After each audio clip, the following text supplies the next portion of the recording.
Doctor Patnaik Delhi के सबसे बड़े हार्ट सर्जन में से एक थे। ये कहना गलत नहीं होगा कि उनके जैसा डॉक्टर वहाँ कोई नहीं था।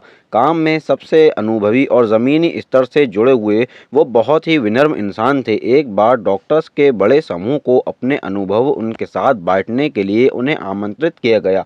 डॉक्टर पटनायक 2 वर्षों से अमेरिका में अपनी सेवाएं दे रहे थे और जब पता चला कि उन्हें दिल्ली जाकर डॉक्टर्स के एक बड़े ग्रुप को संबोधित करना है और उस ग्रुप को बताना है कि वो गांव-गांव तक अपनी सेवाएं कैसे पहुंचा सकते हैं, गांव के लोगों को हॉस्पिटल से कैसे जोड़ सकते हैं और गांव में हॉस्पिटल का निर्माण कर मुफ्त में अपनी सेवाएं जन-जन तक कैसे पहुंचा सकते हैं।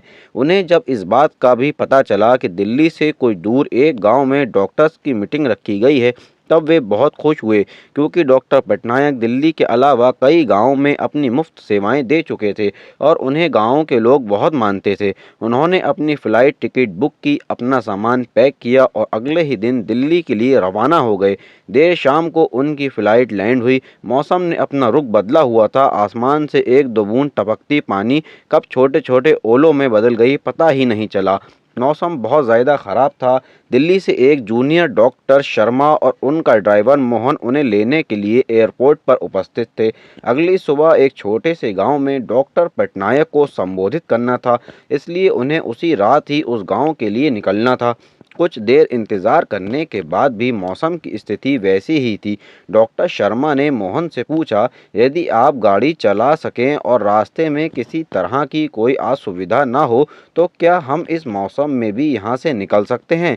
हाँ, मैं कोशिश करूँगा, लेकिन गाँव जाने के लिए हम कच्चे रास्तों से होकर जाना पड़ेगा, इसलिए अभी हम धीरे-धीरे आगे बढ़ सकते हैं, मोहन ने कहा। मोहन ने गाड़ी निकाली और तीनों गाँव की तरफ आगे बढ़ने लगे। रास्ता और मौसम दोनों बहुत ख़राब थे, इसलिए वे धीरे-धीरे आगे बढ़ रहे थे। कुछ दूरी तय करने के बाद जब वे एक गाँव से गुज़र रहे थे, तब मोहन को महसूस हुआ कि उसकी गाड़ी का एक टायर पंक्चर हुआ है।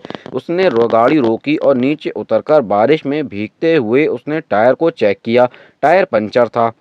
उस गांव में बहुत अंधेरा था। मौसम खराब होने के कारण वहां बिजली नहीं थी, लेकिन मोहन ने देखा कि पास के ही एक घर से रोशनी आ रही थी। मोहन ने डॉक्टर पटनायक और डॉक्टर शर्मा से कहा कि सर, गाड़ी का टायर पंचर है और टायर बदलने में समय लग सकता है, इसलिए गाड़ी से उतरकर हमें पास के घर में अभी कुछ समय रुकना होगा, क्योंकि ऐसे बारिश में टायर बदलना भी संभव नहीं होगा। दोनों डॉक्टर्स गाड़ी से नीचे उतरे और पास के ही घर की तरफ, जहां से रोशनी आ रही थी, आगे बढ़ने लगे। उन्होंने घर का दरवाज़ा खटखटाया, लेकिन अंदर से किसी तरह की कोई प्रतिक्रिया नहीं हुई। उन्होंने इस बार फिर दरवाज़ा खटखटाया और अब की बार दरवाजे पर एक बूढ़ी अम्मा थीं जो बहुत उम्र की लग रही थीं। माँ जी, हम शहर से आ रहे हैं, मौसम बहुत ख़राब है और यहाँ हमारी गाड़ी भी ख़राब हो गई है। यदि कुछ समय तक आप हमें यहाँ रुकने दें तो आपकी बड़ी मेहरबानी होगी। डॉक्टर शर्मा ने बूढ़ी अम्मा से कहा। क्यों नहीं, आप अंदर आइए, मैं आपके लिए चाय बनाती हूँ, बूढ़ी अम्मा ने जवाब देते हुए कहा। ये बिस्तर पर ये छोटा बच्चा क्यों करा रहा है? इसे क्या हुआ? डॉक्टर पटनायक ने बच्चे की कराह सुनी और बूढ़ी अम्मा से पूछा। अब क्या बताएं साहब, गांव में हॉस्पिटल की सेवाएं नहीं हैं। हर छोटी बड़ी बीमारी के लिए शहर जाना पड़ता है। ये मेरा एक लौता पोता है। शुरुआत में इसे खांसी थी, धीरे धीरे इसकी छाती में दर्द होने लगा और जब मैंने इसके इलाज की प्रक्रिया पता की तो मुझे पता चला कि मेरा पोता एक बड़ी बीमारी से जूझ रहा है।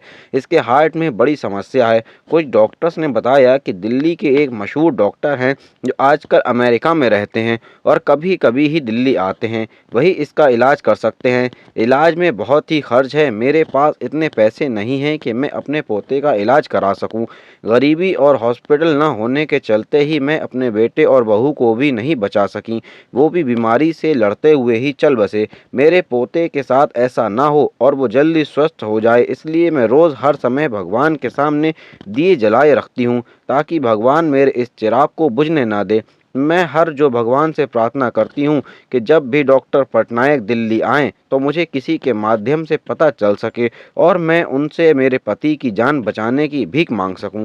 अब सब मैंने भगवान पर छोड़ दिया है साहब, ऐसा कहकर बूढ़ी अम्मा रोने लगी। ये सब बातें जब डॉक्टर शर्मा ड्राइवर मोहन ने सुना तो उनके चेहरे पर एक अलग ही चमक दिख रही थी। डॉक्टर शर्मा बूढ़ी अम्मा के पास गए और उन्हें उनका हाथ पकड़ते हुए कहा, माँ जी, आप जिन डॉक्टर पटनायक की बात कर रही हैं वो आपके सामने ही खड़े हैं। डॉक्टर पटनायक ने बूढ़ी अम्मा से उनके गांव वाले कार्यक्रम के बारे में पूरी बात बताई और ये भी विश्वास दिलाया कि उनके पोते का वो मुफ्त में इलाज करेंगे और गांव-गांव तक चिकित्सा की सेवा पहुंचाएंगे। ये सुनने के बाद बूढ़ी अम्मा को विश्वास हो गया और इस दुनिया में विश्वास कितना ज़रूरी है और उस भगवान पर विश्वास कितना ज़रूरी है जो आपके दिल से निकली दुआओं और प्रार्थनाओं को कबूल करते हैं।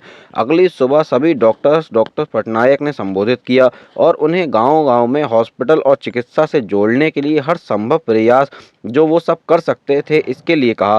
बूढ़ी अम्मा को पोते का इलाज हुआ और वो अब स्वस्थ है। गांव-गांव तक डॉक्टर्स पहुंचे और हॉस्पिटल खुलने लगे।